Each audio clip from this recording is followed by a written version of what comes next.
Hello everybody, welcome again. I'm Nacho Thomas and we're gonna follow on with the EXR workflow.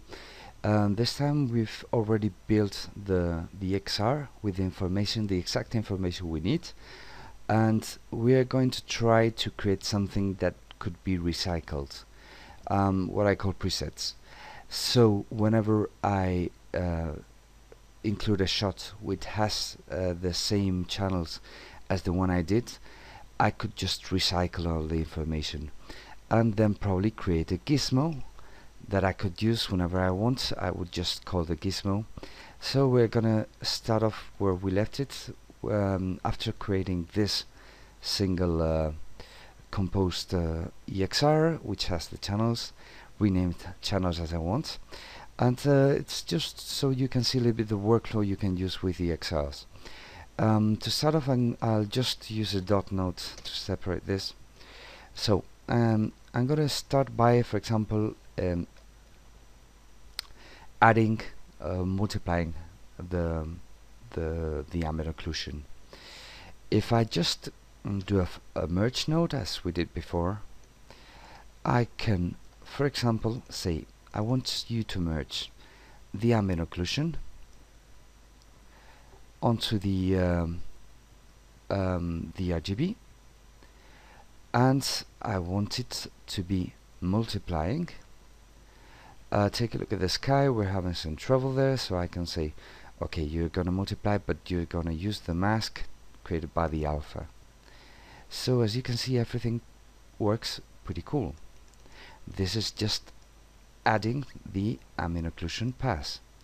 So if I decided right now to, I stick a lot of dots to get these things clear. So if I now, for example, grab this and say, okay, the A node, I'm going to do a color correction, I'm going to pull the gamma down.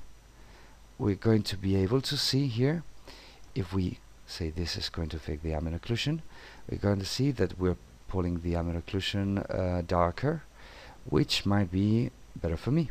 Okay. Well, I'm just doing like 3-4 nodes so we can start to understand this compo. Let's do something else. For example, I haven't got a point position, but I'm gonna do a quick relight using, for example, the word normals. I'll just shuffle, for example, the word normals out and say I want from my world normals, create me an alpha from what, for example, I could say from the green, from the blue. It depends a little bit on how this is done with 3ds Max, so the set is the blue.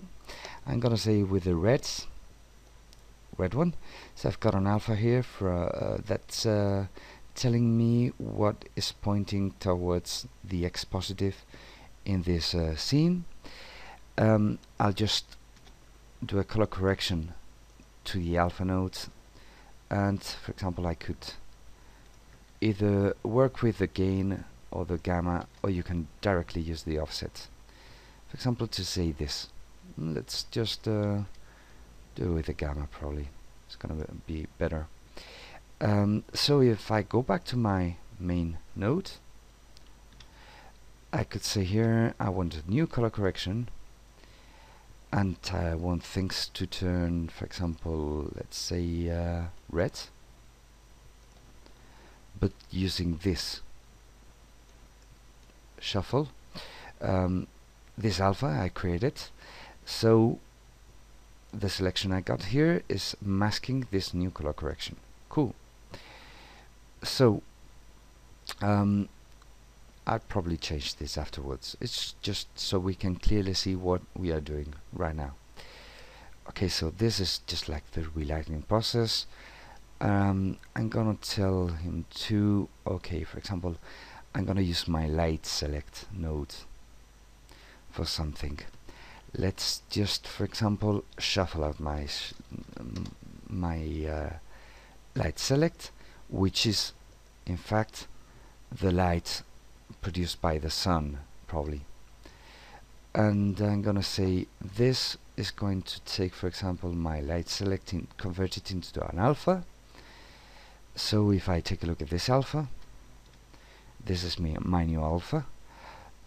So I can say now, going back to my main node, I can say I want a color correction, which is going to, for example, using this alpha, is going to turn my image, for example, to another color. Let's just avoid this color correction. And I'm going to say this is going to be greenish. So let's just pull up the green and pull up the blue. Sorry, I would never put these values. It's just to show a little bit that is clear enough what I'm doing. Or I could either say, for example, 0.4, 1.3 and 1.1. So this is just slightly doing a night color to the sunlight. So it's not touching anything which was not affected by the sunlight, for example. Cool.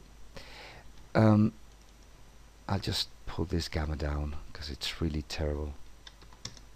Okay. So I'm gonna do another one. For example, let's do set blur. And the set blur, of course, is telling me, okay, you want to affect which channels, all the channels, for example, and which is the depth. I'm going to say the depth is done by the set channel. And now I want to do a focal plane setup. And here I'm going to say, where is my focal plane? Let's say here could be fine. Just in this point could be a good idea. I just put this off, and for example, change a little bit the sizes, or change probably the depth of field, which is the main. As you can see, we have a big effect of depth of field. We can obviously do it further or change the maximum so it's not that obvious. Oops, sorry, there's no problem. Nuke's really cool backup. Here it is. So if I just say, okay, the maximum is gotta be 2, it's not that obvious. Cool. And to finish with, I'll just do, for example, a grain. Yeah, grain. And I'm gonna say these presets, I don't know what's going to be, but I'll say this one or that one or the other one. Cool. I don't do the grain like this. Normally I do it channel by channel, but I'll just do this. Okay, pretty cool. I've just done this with my single image, merge all this, use my channels. As you can see, you can take everything from the main road, and the B is taking the passes. So as long as this is the B, whenever you do a merge, you're not going to lose the passes. So what we could do right now is, for example, just grab all this information and create a gizmo I could reuse.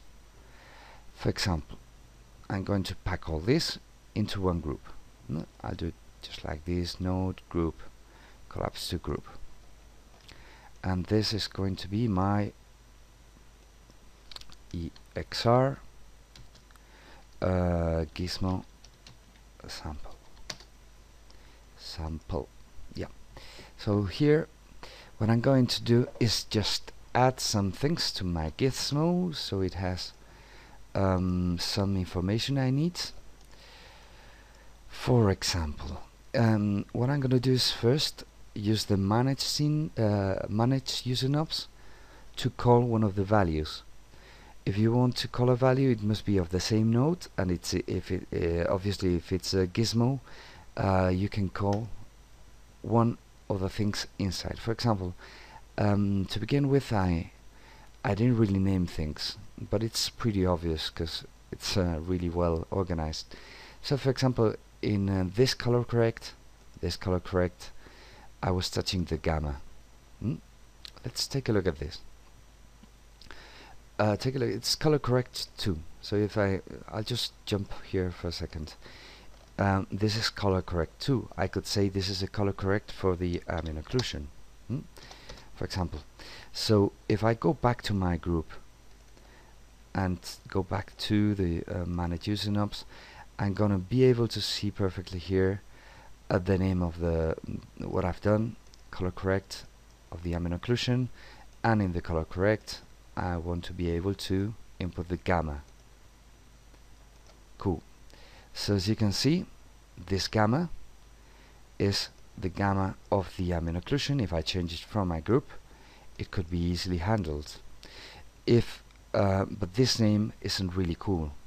I could say, okay, I want to edit this value, and the level I'm going to call this just the ambient occlusion strength, for example. Well, it's not the strength really, it's the gain. Sorry, it should be the gamma of the amino occlusion, so I'll just say amino occlusion gamma. So if I want to turn up and down my amino occlusion, it could be done from here. Okay, let's jump to another one. I have a color correction here, which is telling me this the normal selection. Adding normal selection, then from that normal selection I color corrected that selection. So let's just bring this down and say go back again here, and rename, and let's say this is the this color correct is the color correct for the, let's say this is the left selection strength.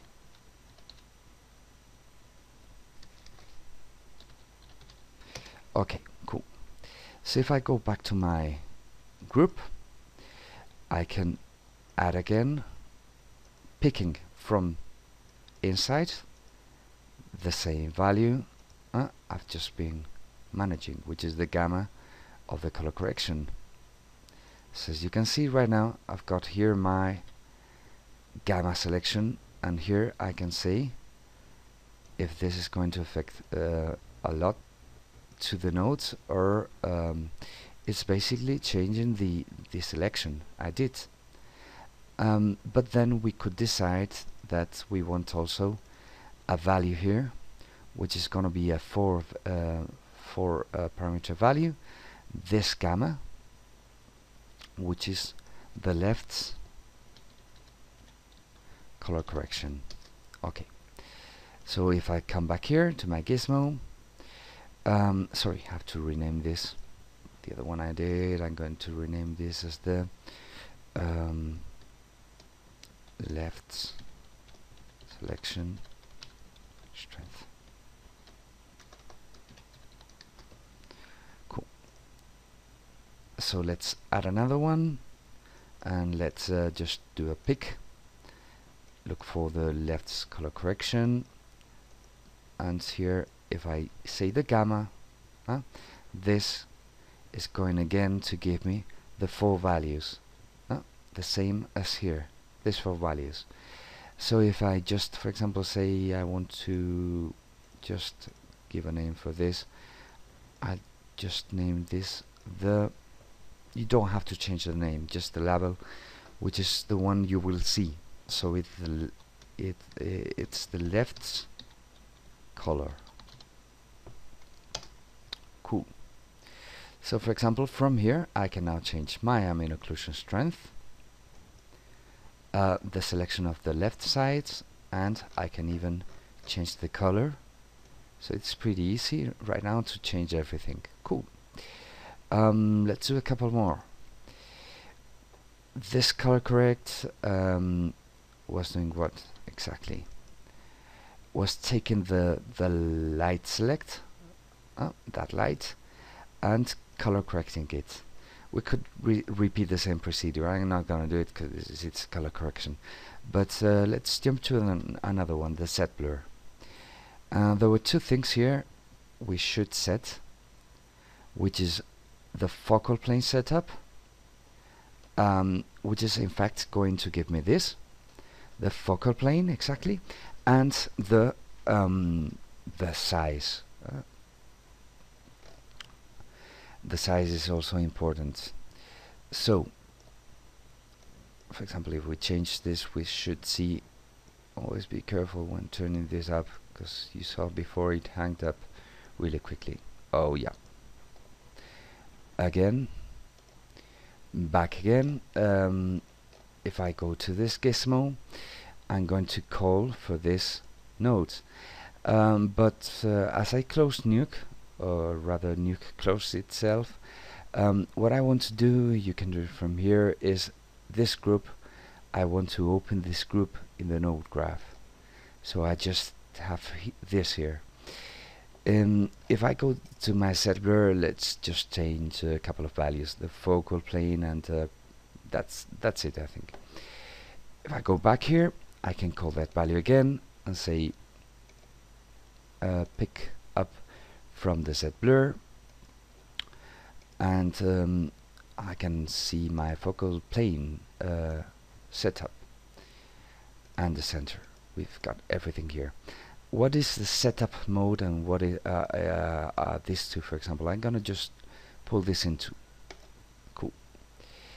The first one and the second one, what they're gonna do basically is just from here I can switch and then decide where the focal plane is going to be. So I can do it from outside, and then this I'm going to take it off. And if I want to control further, I could also say okay, can you please call the Z blur, let's say for example the depth of field or the size, whatever. If I want to change it from here, I could even just grab this. Okay, and let's do the last one, which was the grain. For example, the grain is something you usually manipulate with a lot of detail for each shot, but I'm gonna do it from here too. I'm going to ask again for one of these nodes. I'm going to pick from my grain nodes, grain, and as you can see, we've got here a lot of information. But how can I know the one I'm looking for? If I see the name presets, it can be fine. Otherwise, you're going to have to jump to that node and take a look here. The name it's giving it when you just let the button still, the mouse still. It's gonna give you a name, seed. That's what I'm looking for, or presets in this case. So from here, I've got my. Didn't I merge it? Sorry. Presets, grain presets. So from here, oh sorry, the presets are differently done in this case. But you can call any value you want. For example, I'll just delete this one, yeah, and pick, for example, the grain. Normally I don't do it like this. I would never do it like this, but the red size, I would call this 3. So what I could do is add this 3. What are they? Red, green, and blue. I'll just stick here red, grain. This is the way I usually do it. Green, grain, and blue, grain. So right now I can see and I can say, okay, I want an input of my red grain is going to be really aggressive.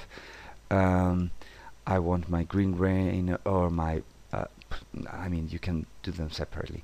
So as you can see, we've just done this with this node, and what I could do right now to finish with is just this Gizmo, this node. If I go to node, I can export this as a Gizmo. So I could export this and say I want you to be named as attempt first Gizmo EXR Workflow Gizmo. So if I ever want to get this back again, I could just call that gizmo. If we're gonna recycle a lot, but there's an important thing about all we've said, and it's just that you must, of course, always use the same names, because otherwise this won't happen. Let's just do something to see what would happen if I just, for example, change the name, or got rid of a channel that's